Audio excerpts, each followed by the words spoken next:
Hi everyone, it's Ethan Hardy here with a shop tour. You can see this is the shop that you will probably recognize that I've worked in lots. So this room right now is being set up as a totally historically accurate side. We're gonna put the power hammer with a motor hooked up to it, or an engine, except instead of the electric motor. But you can see all the nice antique tools and the workbench here. I built that in shop class at school out of some fir.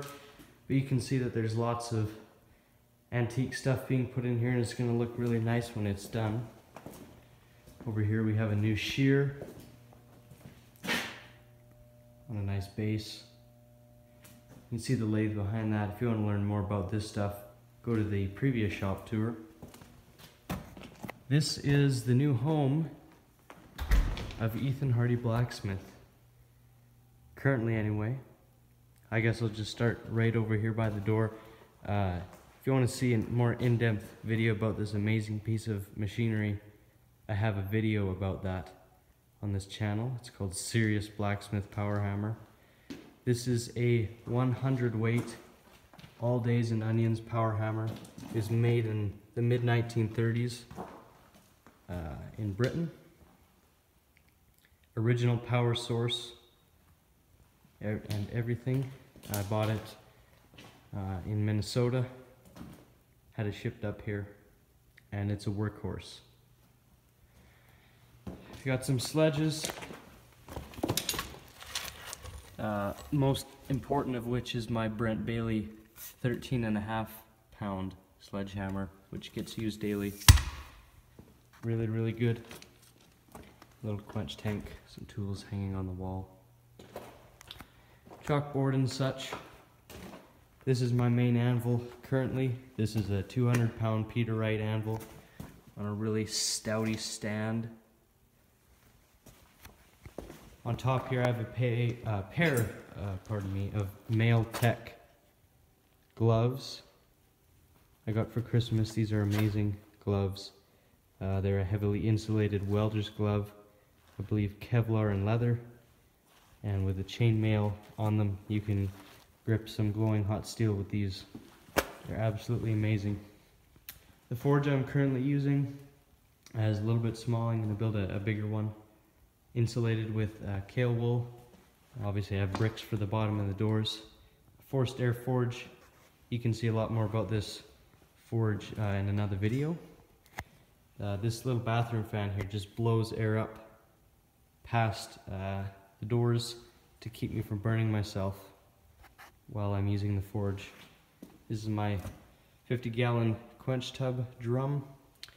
There's my pressure source for natural gas. You can see I have a nice old-fashioned gauge on there. I also have a bandsaw now, which has become an invaluable tool. There's some striking anvil and some 4-H kid projects that are going to get worked on.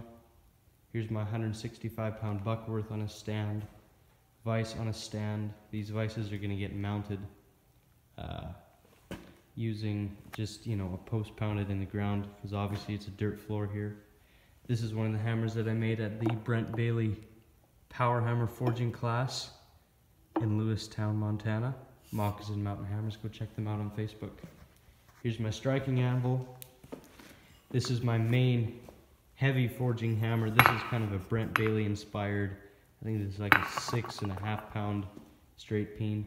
First straight peen I ever forged.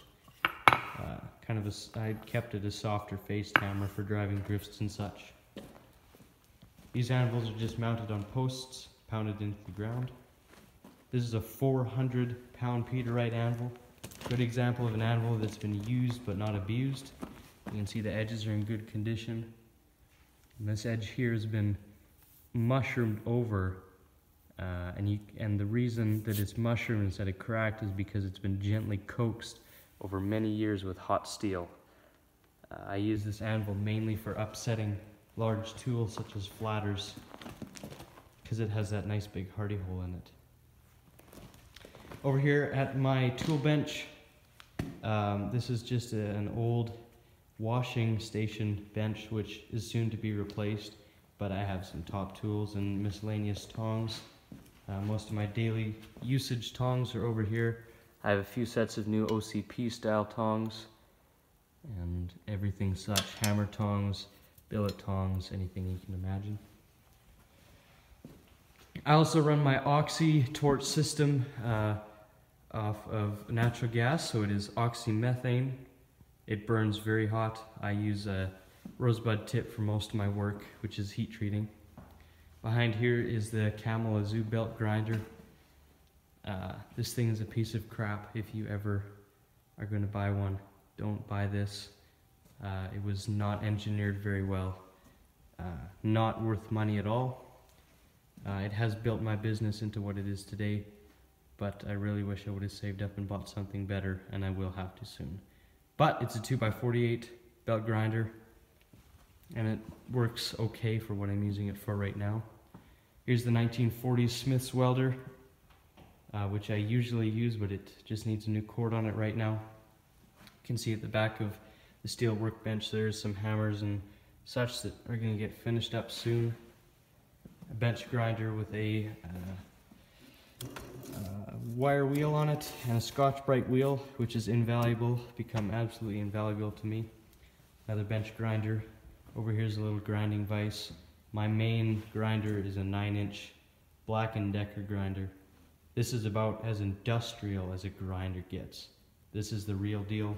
Has a cupstone on it currently, which I really like using it.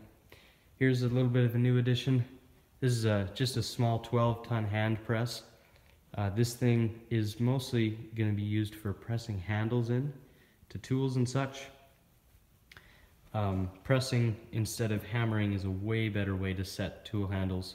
You can get them much tighter in the eyes, and it'll come in handy for just some general work. Have it there on just a little pallet. I work beside a 1912 steam engine, Sawyer Massey steam engine, which our family owns and operates. I may do a separate video on this sometime. Here you can see two 3x12-inch ribbon burners by Essential Craftsman. I'm going to use these to build some forges that are probably proud of 1,000 cubic inches or 1,500 cubic inches or so for teaching some classes in July, some large group classes. Aside from that, there's just the general steel on the floor, some handle material here. You can see I get my handle materials in a board.